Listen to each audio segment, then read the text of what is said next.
In today's video, I'm going to teach you how to delete your Microsoft Azure account, or effectively close your account and any active subscriptions as of 2025. Now, depending on whether you want to just cancel your Azure subscriptions or delete your entire Microsoft account, there are slightly different processes involved. But don't worry, I'll guide you through both. Let's start by focusing on how to cancel and delete your Azure subscriptions if you've decided it's time to move on and ensure you're no longer charged for any services. First and foremost, you'll want to back up any data or resources that are important to you. This includes virtual machines, disks, storage accounts, databases, and anything else stored in your Azure environment. This step is crucial because once you cancel or delete your subscriptions, you could lose access to these resources permanently. So, take a moment to ensure everything you want to keep is safely downloaded or migrated elsewhere. Once you're confident that your important data is secured, go ahead and sign in to the Azure portal.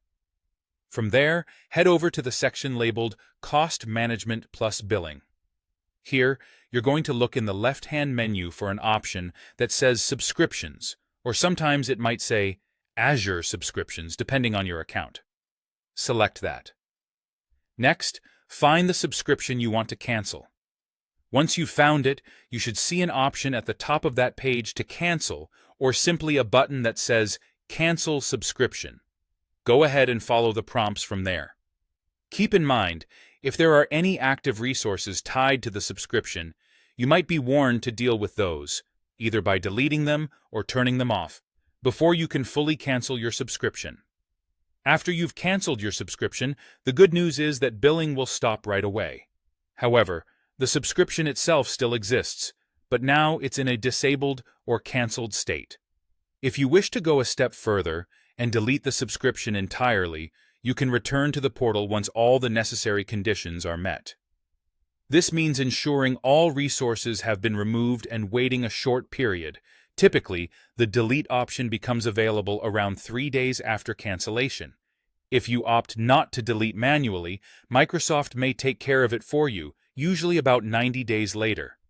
Don't forget to tackle the financial side of things too. Once your subscription is canceled or deleted, take a moment to remove or disengage any stored payment methods. This is especially important if you don't intend to use Azure again, as it helps prevent any unexpected charges from occurring. Finally, just to be on the safe side, check for any leftover hidden resources. Sometimes there are sneaky hidden roles or resources that might stand in the way of fully completing the process. Microsoft recommends turning on the option labeled Show Hidden Types when checking your resources before you delete them. Doing this ensures nothing is left behind that could cause future issues. And that covers the process of canceling and deleting your Azure subscriptions.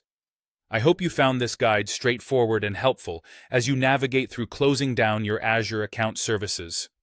Thank you for watching, and be sure to check out our other videos for more tech tips and tutorials.